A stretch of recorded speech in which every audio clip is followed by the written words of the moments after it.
Hello friend, आपका स्वागत है हमारे चैनल साइबर एजुकेशन में। फ्रेंड, आज की वीडियो में हम बात करने वाले हैं बिहार पुलिस मद निषेध परीक्षा 2023 के बारे में। फ्रेंड, जैसा कि आपको मालूम होगा, बिहार पुलिस मद निषेध का एग्जाम बहुत ही जल्द होने वाला है और इसी एग्जाम को लेकर हम लोग बिहार पुलिस के लिए डेली रात्रि 8 बजे क्लास देख रहे हैं, जिसमें हम लोग टॉप 30 क्वेश्चन देखेंगे जो कि आपके एग्जाम के दृष्टि से सारे क्वेश्चन इंपॉर्टेंट होंगे। मैंने सारे क्वेश्चन VPI लिए हैं जो कि ऐसे ही क्वेश्चन आपके एग्जाम में पूछे जाएंगे और 30 क्वेश्चन में से आपको कम से कम 20 क्वेश्चन सही करके बताना है। अगर आप 20 क्वेश्चन सही कर यहाँ पे अपना स्कोर दिखा पाते हैं तो समझिए आपकी तैयारी अच्छी है। ठीक है, तो चलिए हम लोग इस वीडियो को स्टार्ट करते हैं। सबसे पहले इस वीडियो को दोस्तों के साथ ज़्यादा से ज़्यादा शेयर करें, साथ ही आप हमारे चैनल को सब्सक्राइब करके हमारे साथ जुड़ जाइए, क्योंकि यहाँ बिहार पुलिस की संपूर्ण तैयारी बिल्कुल फ्री में करवाई जाती है। यहाँ देख सकते हैं मैंने इस क्वेश्चन के PDF को ओपन कर रखा है। तो चलिए हम लोग एक एक करके सारे क्वेश्चन को देखते हैं। इससे पहले आपसे रिक्वेस्ट है कि इस वीडियो को शुरू से लेकर लास्ट तक देखें और वीडियो समाप्त हो जाने के बाद कमेंट बॉक्स में आप अपना स्कोर जरूर शेयर करें कि आपने 30 क्वेश्चन में से कितने क्वेश्चन का राइट आंसर दिया हुआ है। ठीक है, और कम से कम आप तो 20 क्वेश्चन का आंसर आपको देना ही चाहिए, क्योंकि ये जो क्वेश्चन है सारे इंपॉर्टेंट है। ऐसे ही क्वेश्चन बिल्कुल आपके एग्जाम में पूछे जाएंगे। ठीक है, पहला क्वेश्चन यहाँ पर देखिए फ्रेंड मेंशन किया गया, दुनिया का सबसे बड़ा खिलने वाला फूल कौन है, ये आपको बताना है। ये क्वेश्चन थोड़ा सा टफ लग सकता है बहुत सारे कैंडिडेट को, लेकिन क्वेश्चन जो मैं करा रहा हूँ सारे इंपॉर्टेंट है। यहाँ से क्वेश्चन पूछे जाने की पूरी संभावना है। ठीक है, जैसे कि यहाँ पूछा गया है कि दुनिया का सबसे बड़ा खिलने वाला बड़ा फूल कौन सा है, तो ये है आपको रिफ्लेक्सिया अनडुंडो। ठीक है, जो कि यहाँ से C ऑप्शन बिल्कुल राइट आंसर हो जाएगा, यहाँ पे समझ सकते हैं। अगला क्वेश्चन हम लोग देखते हैं जो कि मेंशन किया गया है, लौंग किससे प्राप्त होता है, ये आपको बताना है। ये क्वेश्चन जो है इजी हो सकता है, लेकिन बहुत सारे अलग अलग एग्जामों में इस क्वेश्चन को पूछा जा चुका है। जैसे कि यहाँ पूछा गया है कि लौंग किससे प्राप्त होता है। ऑप्शन देख सकते हैं मेंशन किया गया है, जड़, तना, पत्तियाँ या फिर फूल की कली। तो जो लौंग प्राप्त होता है हम लोगों को, वो फूल की कली के माध्यम से प्राप्त होता है। अगर आपने लौंग देखा होगा तो आप अच्छे से इसको हल भी कर पाएंगे। हालांकि इजी क्वेश्चन है, लेकिन बहुत सारे अलग अलग एग्जाम में इस क्वेश्चन को पूछा जा चुका था। ठीक है, नेक्स्ट क्वेश्चन देखिए मेंशन किया गया, एप परजिलस के लैंगिक जनन अंग कौन से हैं, ये आपको बताना है। ये देखिए बायोलॉजी का क्वेश्चन है, थोड़ा सा आपको टफ लग सकता है, लेकिन ये भी क्वेश्चन इंपॉर्टेंट है। ठीक है, इसका राइट आंसर क्या होगा, तो जो आपको लैंगिक जनन अंग है ये है आपको पुधानी और एक्सकुधानी, जो कि यहाँ से D ऑप्शन बिल्कुल राइट आंसर हो जाएंगे। ठीक है, आप सारे क्वेश्चन का आंसर देते जाइए और लास्ट में आपको ऐड करके बताना है कि आपने 30 क्वेश्चन में से कितने क्वेश्चन का राइट आंसर दिया हुआ है। ठीक है, अगला क्वेश्चन देखिए मेंशन किया गया, माइक्रोराइजा जड़ के साथ किसका सहयोजी संगठन है, ये आपको बताना है। तो जो आपको माइक्रोराइजा है ये आपको कवक का सहजीवी संगठन होता है, जो कि यहाँ से ये ऑप्शन बिल्कुल राइट आंसर हो जाएंगे। ठीक है, साथ ही मैं बता दूं कि आपको जीव विज्ञान में रोग से संबंधित कुछ पॉइंट याद होने चाहिए, कौन सा रोग किसके कारण होता है, जीवाणु विषाणु ऐसे करके, क्योंकि यहाँ से भी क्वेश्चन पूछने की अति संभावना होती है। ठीक है, और हम लोग बात करें कि आखिरकार जो मैं आपको क्वेश्चन करा रहा हूँ ये किस बुक से पढ़ा रहा हूँ और आपको प्रैक्टिस के लिए कौन सी बुक लेना चाहिए, तो आप इस बुक को बाय कर सकते हैं, जो कि बहुत ही अच्छी बुक है। हम लोग बात करने वाले हैं बिहार पुलिस मद निषेध सिपाही भर्ती परीक्षा 2023 के बेस्ट बुक के बारे में, जो कि चस्सू प्रकाशन के द्वारा पब्लिश की गई है। और ये बेस्ट बुक आपके लिए क्यों है, मैं इसकी खासियत बताऊं कि यहाँ पर देखिए आपको टोटली सिलेबस के अनुसार इस बुक को तैयार किया गया है, जिसमें आपको टोटल 20 प्रैक्टिस से देखने को मिलेंगे। साथ ही आपको 2000 प्लस ऑब्जेक्टिव क्वेश्चन रहेंगे और प्रीवियस ईयर के 3 आपको यहाँ पे सॉल्व पेपर देखने को मिल जाएंगे, जो कि आपके एग्जाम के दृष्टि से बहुत ही इंपॉर्टेंट है। तो अगर आप इस बुक को बाई करना चाहते हैं तो वीडियो के डिस्क्रिप्शन बॉक्स में लिंक मिल जाएगा, वहाँ से क्लिक करके इस बुक को बाई कर सकते हैं। यहाँ पर देखिए रहा इसका विशेष सूची, जो कि यहाँ पर देखिए जो भी हाल ही में बिहार पुलिस मद निषेध का एग्जाम हुआ है उसका यहाँ पर सॉल्व पेपर दिया गया है। साथ ही आपको 20 प्रैक्टिस सेट भी देखने को मिल जाएंगे, जो कि आपके एग्जाम की दृष्टि से बहुत ही बेस्ट है। तो जरूर इस बुक को बाय कीजिए। नेक्स्ट क्वेश्चन यहाँ पर देखिए मेंशन किया गया, निम्नलिखित में से किस शब्द का अर्थ पालतू कुत्तों का वैज्ञानिक अध्ययन है। यहाँ से देखिए भी क्वेश्चन पूछे जाते हैं, जैसे कि वैज्ञानिक अध्ययन या फिर वैज्ञानिक नाम भी पूछे जाते हैं। जैसे कि यहाँ पूछा गया है कि निम्नलिखित में से किस शब्द का अर्थ है पालतू कुत्तों का वैज्ञानिक अर्थ, इसका जो राइट आंसर क्या होगा, ये हो जाएगा साइनोलॉजी, जो कि यहाँ से सी ऑप्शन में दिया गया है। ठीक है, और मैंने आपको बताया था कि आप लूसेंट के माध्यम से या फिर किसी भी बुक के माध्यम से पढ़ाते हैं तो आप अध्ययन के बारे में जरूर पढ़ लीजिएगा, क्योंकि यहाँ से भी प्रश्न पूछे जाते हैं। अगला क्वेश्चन यहाँ पे देखिए मेंशन किया गया है, छोटी आंत और बड़ी आंत के जंक्शन से जुड़ी थैली को क्या कहा जाता है, ये आपको बताना है। बहुत ही इंपॉर्टेंट क्वेश्चन है, आपको बताना है कि छोटी आंत और बड़ी आंत के जंक्शन से जुड़ी थैली को हम लोग क्या कहते हैं, तो इसे हम लोग अंथा तंत्र कहते हैं, जो कि यहाँ से डी ऑप्शन बिल्कुल राइट आंसर हो जाएंगे। ठीक है, आप मेरे शब्द पर ध्यान मत दीजिएगा कोई, क्योंकि मेरे बहुत सारे ऐसे शब्द होते हैं जो कि मुझे बोलने में थोड़ा बहुत प्रॉब्लम होती है, तो इसी कारण थोड़ा शब्द आपको इधर उधर हो सकते हैं। ठीक है, अगला क्वेश्चन यहाँ पे देखिए मेंशन किया गया है, किस पंचवर्षीय योजना में कृषि ने ऋणात्मक विकास प्रदर्शित किया था, ये आपको बताना है। मैंने आपको पहले भी बताया है कि देखिए पंचवर्षीय योजना भी आपके एग्जाम के लिए इम्पोर्टेंट है। पंचवर्षीय योजना को आप एक बार सारे डिटेल में पढ़ लीजिएगा, कौन सा पंचवर्षीय योजना में क्या बड़ा था, उसका जो मॉडल था वो क्या था, ऐसे करके क्वेश्चन पूछे जाते हैं। जैसे कि यहाँ पूछा गया किस पंचवर्षीय योजना में कृषि ने ऋणात्मक विकास प्रदर्शित किया था, तो ये हुआ था तीसरी पंचवर्षीय योजना में। ठीक है, जो कि यहाँ से ये ऑप्शन बिल्कुल राइट आंसर हो जाएंगे। तीसरी पंचवर्षीय योजना का जो काल था वो क्या था, 1961 से 66 था, जो कि इसमें जो कृषि था ये आपको ऋणात्मक प्रतिशत दर्ज किया गया था। ठीक है, चलिए हम लोग अगले क्वेश्चन की ओर बढ़ते हैं। अगला क्वेश्चन देखिए मेंशन किया गया, मुद्रा का क्या तात्पर्य है, ये आपको बताना है। तो मुद्रा यानी कि जो हम लोग करेंसी यूज करते हैं, जैसे कि भारत का जो करेंसी है वो रुपया है, तो उसी को हम लोग मुद्रा कहते हैं, जो हम लोग पैसा इधर उधर यूज करते हैं। तो ऐसे आपको यहाँ बताना नहीं है, जैसे कि ऑप्शन ले सकते हैं, मूल्य का मापक, कर्मचारी के मिलने वाला वेतन, लाभांश, किसी राज्य के प्रतिवर्ष की कुल आय। तो इसका जो राइट आंसर हो जाएगा ये हो जाएगा पहला ऑप्शन, जो कि आप ऑप्शन से भी छाड़ सकते हैं, क्योंकि मूल्य का मापक होता है मुद्रा, जिससे हम लोग कुछ वस्तु खरीदते हैं, तो इसको आसानी से आप हल कर सकते हैं। अगला क्वेश्चन देखिए मेंशन किया गया है, 14वें वित्त आयोग के अध्ययन निम्न में से कौन था। अध्ययन यहाँ पर नहीं होगा, ठीक है, अध्यक्ष होगा। यहाँ पे जो बुक में दिया गया है गलती है, अध्ययन नहीं होगा, अध्यक्ष होगा। ठीक है, 14वें वित्त आयोग के जो अध्यक्ष थे वो निम्न में से कौन थे, ये आपको बताना है। ठीक है, हालांकि अभी 15वें नंबर पर एन.के. सिंह है, जो कि आपको ये भी याद रखना है कि 15वें नंबर पर भी जो वित्त आयोग के अध्यक्ष हैं वो आपको डॉक्टर एन.के. सिंह है, जो कि 2025 तक यही रहने वाले हैं एन.के. सिंह। ठीक है, और आपको यहाँ पूछा गया है 14वें, तो 14वें जो वित्त आयोग के अध्यक्ष थे वो थे वाई.बी. रेड्डी, जो कि यहाँ से सी ऑप्शन बिल्कुल राइट आंसर हो जाएंगे। ठीक है, तो बिल्कुल आप इस क्वेश्चन को इतना याद रखेंगे। साथ ही आपको कभी कभी ये भी क्वेश्चन पूछा जाता है कि वित्त आयोग जो है किस अनुच्छेद के अंतर्गत आता है, तो वित्त आयोग आपको 280 अनुच्छेद के अंतर्गत आता है, तो यहाँ से भी क्वेश्चन पूछे जाते हैं। नेक्स्ट क्वेश्चन देखिए मेंशन किया गया है, निम्नलिखित में से भारत में नागरिकता निर्धारित करने का विशिष्ट अधिकार किसे प्राप्त है। तो जो नागरिकता निर्धारित किया जाता है वो किसके द्वारा निर्धारित किया जाता है, ये आपको बताना है। तो ये संसद के द्वारा निर्धारित किया जाता है। हालांकि यहाँ पे संसद ऑप्शन में दिया नहीं गया है। ठीक है, यहाँ पे ऑप्शन देख सकते हैं, न्यायालय, राष्ट्रपति, लोकसभा, केंद्रीय सरकार, राज्य सरकार। ये देखिए चारों जो ऑप्शन है बिल्कुल गलत है। ठीक है, यहाँ पे लगता है कि इस सेट वाले में थोड़ा क्वेश्चन इधर उधर है, आंसर गलत दिया गया है। देखिए जो इसका राइट आंसर होगा ये संसद होगा। ठीक है, आंसर गलत देने से मैं आपको गलत नहीं पढ़ाऊंगा, जो इसका राइट आंसर होगा वो संसद होगा। ठीक है, जो आपको नागरिकता निर्धारित किया जाता है ये आपको संसद के द्वारा किया जाता है। ठीक है, और नागरिकता किस भाग में है, तो नागरिकता संविधान के दूसरे भाग में है, जो कि अनुच्छेद 5 से 11 के बीच है। ठीक है, यहाँ पे जो पांचों ऑप्शन दिए गए, पांचों में से कोई ऑप्शन नहीं होगा। जो भारत में नागरिकता निर्धारित किया जाता है वो आपको संसद के द्वारा किया जाता है। ठीक है, नेक्स्ट क्वेश्चन देखिए मेंशन किया गया है, भारतीय नागरिकता नहीं प्राप्त की जा सकती है, यानी कि भारतीय नागरिकता किससे प्राप्त नहीं की जा सकती है, यहाँ पे आपको बताना है। जन्म के द्वारा बिल्कुल किया जा सकता है, देशीकरण के द्वारा भी किया जा सकता है, किसी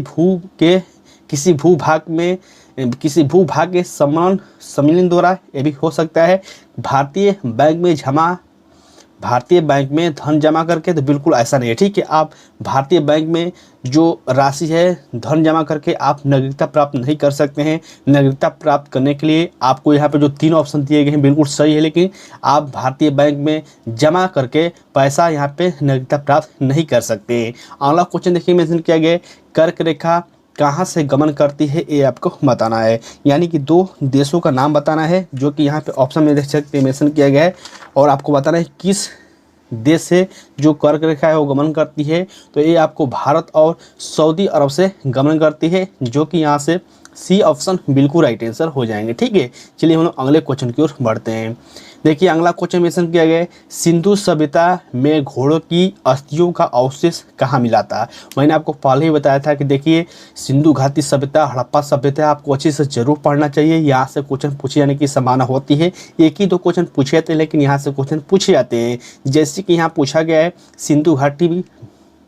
सिंधु घाटी या फिर सिंधु सभ्यता में घोड़ों की अस्थियों का अवशेष कहाँ से मिला है। ये आपको सुरकोटा के माध्यम से मिला था, यहीं पे मिला था, जो कि यहाँ से डी ऑप्शन बिल्कुल राइट आंसर हो जाएंगे। ठीक है, और ये आपको गुजरात में स्थित है, यहाँ से भी बिल्कुल आप याद रखिएगा। अगला क्वेश्चन देखिए मेंशन किया गया है, प्राचीन भारत के प्राचीनतम बौद्ध विश्वविद्यालय का नाम बताइए। तो प्राचीन भारत के प्राचीनतम बौद्ध विद्यालय जो है वो आपको नालंदा में है, जो कि आप सभी कैंट जानते होंगे। नालंदा कहाँ है, ये आपको बिहार में है, और आपको नालंदा का जो इतिहास है जरूर आपको पढ़ना चाहिए। यहाँ पे यात्री घूमने आते हैं। अगर आप कहीं गए हैं घूमने तो यहाँ पे एक बार ज़रूर आप जाएं। अगर कहीं आप जाते हैं घूमने तो नालंदा बहुत ही अच्छा है, टूरिस्ट प्लेस है। ठीक है, अगला क्वेश्चन देखिए मेंशन किया गया है, गौतम बुद्ध अपना प्रथम उपदेश कहाँ दिए थे। एक क्वेश्चन बहुत ही इजी है, लेकिन बहुत सारे अलग अलग जगहों पर पूछा जा चुका है। गौतम बुद्ध ने जो अपना प्रथम उपदेश दिया था वो आपको सारनाथ में दिया था, जो कि यहाँ से सी ऑप्शन बिल्कुल राइट आंसर हो जाएगा। सारनाथ कहाँ है, उत्तर प्रदेश में स्थित है। और गौतम बुद्ध के बारे में आपको सारा इन्फॉर्मेशन होना चाहिए। गौतम बुद्ध का जन्म कहाँ हुआ था, इनकी मृत्यु कहाँ हुआ था, ये सारा डिटेल आपको मालूम होना ही चाहिए।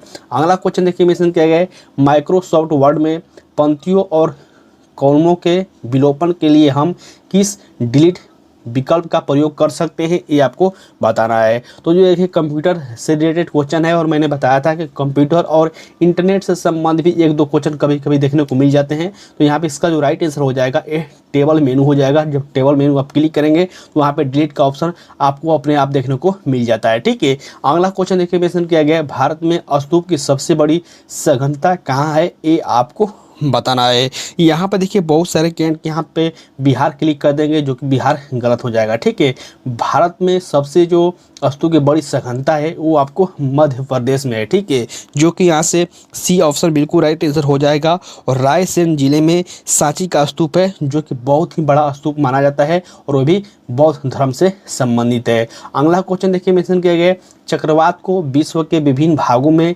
विभिन्न नामों से जाना जाता है। जापान और फिलीपींस में इसे क्या कहते हैं, ये आपको बताना है। तो चक्रवात के जो विभिन्न प्रकार के नाम हैं उसे जापान और फिलीपींस में टाइफून के नाम से जाना जाता है। बहुत ही फेमस क्वेश्चन है, और बार बार क्वेश्चन रिपीट भी होता है। अगला क्वेश्चन देखिए मेंशन किया गया, गति के समीकरण v बराबर u प्लस gt में u क्या प्रदर्शित करता है। बहुत ही बेसिक क्वेश्चन है, आप सभी क्या जानते हैं कि u जो है प्रारंभिक वेग प्रदर्शित करता है, v जो है अंतिम वेग प्रदर्शित करता है, a जो है त्वरण है, और जो t है समय है। यहाँ पे हमको u पूछा गया तो यहाँ पे प्रारंभिक बिल्कुल राइट आंसर हो जाएगा। ठीक है, यही हमसे पूछा जाता है v क्या है, तो भी आपको अंतिम वेग है, ए क्या है, ए त्वरण है, टी क्या है, टी समय है। ठीक है, तो बिल्कुल आसानी से आप इसको हल कर सकते हैं। अगला क्वेश्चन देखिए मेंशन किया गया है कि संविधान संशोधन अधिनियम में दल बदल कानून पारित किया गया था। तो सबसे पहले तो आपको याद होना चाहिए कि संविधान संशोधन किस अनुच्छेद के अंतर्गत आता है। तो देखिए जो संविधान में संशोधन का ये प्रक्रिया है, ये आपको 368 अनुच्छेद में दिया गया है, जो कि साउथ अफ्रीका से लिया गया है। ठीक है, यहाँ पे दल बदल कानून के बारे में बात किया गया है, जो कि ये कौन सा संविधान संशोधन है, तो ये आपको 52वां संविधान संशोधन है, जो कि कब लागू किया गया था, तो ये आपको 1985 ईस्वी में लागू किया गया था, जो कि ये आप सभी कैंट को याद होना चाहिए। ठीक है, बहुत ही फेमस क्वेश्चन है, बार बार क्वेश्चन रिपीट होता है। नेक्स्ट क्वेश्चन देखिए मेंशन किया गया है, भारत के नियंत्रक एवं महालेखक परीक्षक अपनी ऑडिट का विवरण किसको प्रस्तुत करते हैं, राष्ट्रपति को, प्रधानमंत्री को, वित्त मंत्री को, या फिर गृह मंत्री को। तो जो आपको भारत के नियंत्रक एवं लेखा परीक्षक होते हैं, ये जो विवरण है ये भारत के राष्ट्रपति को प्रस्तुत करते हैं। ठीक है, तो यहाँ से ए ऑप्शन बिल्कुल राइट आंसर हो जाएगा। और फटाफट आप वीडियो के नीचे कमेंट करके मेंशन कीजिए कि अभी प्रेजेंट टाइम में भारत के राष्ट्रपति कौन है। ठीक है, नेक्स्ट क्वेश्चन देखिए मेंशन किया गया, साइंस का क्वेश्चन है, निम्नलिखित में से किसकी इलेक्ट्रॉन बंधुता सबसे कम है। तो देखिए इसको समझने के लिए आपके जो साइंस का बेसिक रूल है, बेसिक जो इन्फॉर्मेशन है वो आपको आना चाहिए। अगर आपने आवर्स ऑलरेडी नहीं पढ़ा है तो फिर आपको दिक्कत हो जाएगी। जो इसका राइट आंसर हो जाएगा ये आर्गन होगा। आर्गन कैसे होगा इसका जो ट्रिक है मैं आपको टेलीग्राम ग्रुप में डाल दूंगा, वहाँ से आप जरूर समझ लीजिएगा। ठीक है, अगला क्वेश्चन देखिए मेंशन किया गया, नेपाल का क्षेत्रफल लगभग कितना वर्ग किलोमीटर है। तो अब बहुत ऐसे बच्चे होंगे बोलेंगे सर हम हर देश का क्षेत्रफल थोड़े याद करते फिरेंगे। तो देखिए कभी कभी आपको ऐसे भी क्वेश्चन पूछ लेते हैं, कभी गुजरात का क्षेत्रफल पूछ लिया जाएगा, कभी किसका क्षेत्रफल पूछ लिया जाएगा। तो कभी ऐसे ऐसे क्वेश्चन आते हैं। तो यहाँ पर ऐसे ही पूछ लिया गया है कि नेपाल का क्षेत्रफल कितना है। तो नेपाल का क्षेत्रफल यहाँ पे देख सकते हैं मेंशन किया गया है, यहाँ से डी ऑप्शन बिल्कुल राइट आंसर हो जाएंगे। ठीक है, चलिए हम अगले क्वेश्चन की ओर बढ़ते हैं।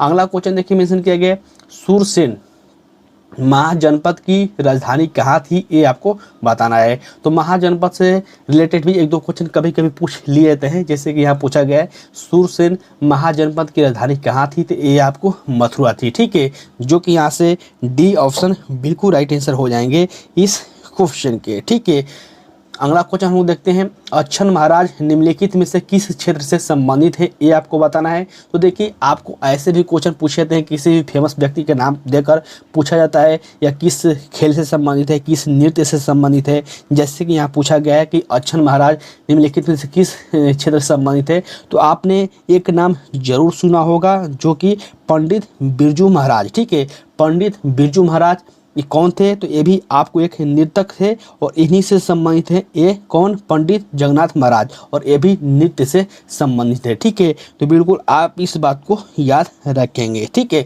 चलिए हम लोग अगले क्वेश्चन की ओर बढ़ते हैं। नेक्स्ट क्वेश्चन देखिए मेंशन किया गया, निम्नलिखित में से किस प्रदेश में या फिर देश की सीमा अरुणाचल प्रदेश से नहीं मिलती है। तो देखिए इसके लिए आपको अरुणाचल प्रदेश के जो मैप है उसको समझना होगा, या फिर आपको जानकारी होना चाहिए कि अरुणाचल प्रदेश के आसपास कौन सा राज्य है या फिर कौन सा राज्य नहीं है। तो यहाँ पूछा गया कौन सा राज्य सीमा नहीं लगाता है, तो वो आपको मणिपुर है। ठीक है, असम नागालैंड और जो भूटान है ये आपको अरुणाचल प्रदेश से सीमा लगाता है। और फटाफट वीडियो के नीचे कमेंट करके आप ये भी मेंशन कीजिए कभी अरुणाचल प्रदेश के वर्तमान में मुख्यमंत्री कौन है, सीएम कौन है, ये आप फटाफट वीडियो के नीचे कमेंट करके मेंशन कीजिए। ठीक है, अगला क्वेश्चन देखिए मेंशन किया गया, भूमध्य रेखा निम्नलिखित में से किस देश से होकर नहीं गुजरती है। आपको चारों ऑप्शनों में से बताना है कि जो भूमध्य रेखा है किस देश से नहीं गुजरती है। ऑप्शन देख सकते हैं, कीनिया, मैक्सिको, इंडोनेशिया या फिर ब्राज़ील। तो जो इसका राइट आंसर हो जाएगा ये हो जाएगा मैक्सिको।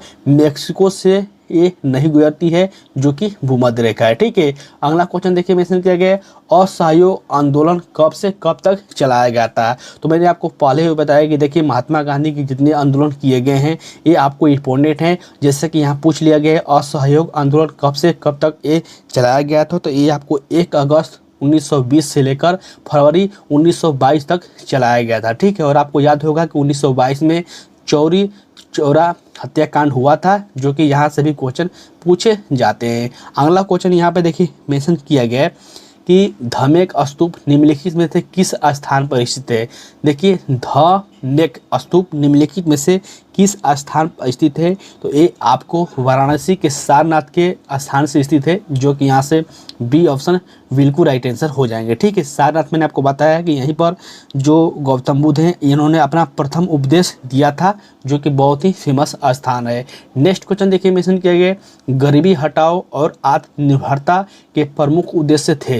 देखिए फिर पंचवर्षीय योजना से संबंधित क्वेश्चन है कि जो गरीबी हटाओ और आत्मनिर्भरता के प्रमुख उद्देश्य किस पंचवर्षीय योजना में था, तो ये आपको था पांचवी पंचवर्षीय योजना में। ठीक है, गरीबी हटाओ का जो नारा था ये आपको पांचवी पंचवर्षीय योजना में दिया गया था, जो कि यहाँ से डी ऑप्शन बिल्कुल राइट आंसर हो जाएंगे। तो फ्रेंड आज की इस वीडियो के माध्यम से हमने टोटल 30 क्वेश्चन देखे हैं जो कि आपके एग्जाम की दृष्टि से सारे क्वेश्चन इंपॉर्टेंट है। मैं फटाफट आपको क्वेश्चन कराया हूं ताकि आपका ज़्यादा समय भी लॉस ना हो और आपका रिवीजन भी हो जाए, आप अपना प्रैक्टिस भी कर पाएँ। ठीक है, तो सबसे पहले आप वीडियो के नीचे कमेंट करके आप अपना स्कोर शेयर करें कि आपने कितने क्वेश्चन का राइट आंसर दिया हुआ है। साथ ही आपको वीडियो कैसा लगा ये भी वीडियो के नीचे कमेंट करके जरूर मेंशन कीजिए। अपने दोस्तों के साथ इस वीडियो को शेयर करें। साथ ही आप हमारे डेली लाइव क्लासेस देखते रहिए रात्रि 8 बजे, और हमारे चैनल के माध्यम से जुड़कर आप अपनी तैयारी को और अच्छी कर सकते हैं। ठीक है, तो फ्रेंड इस वीडियो के माध्यम से इतना ही।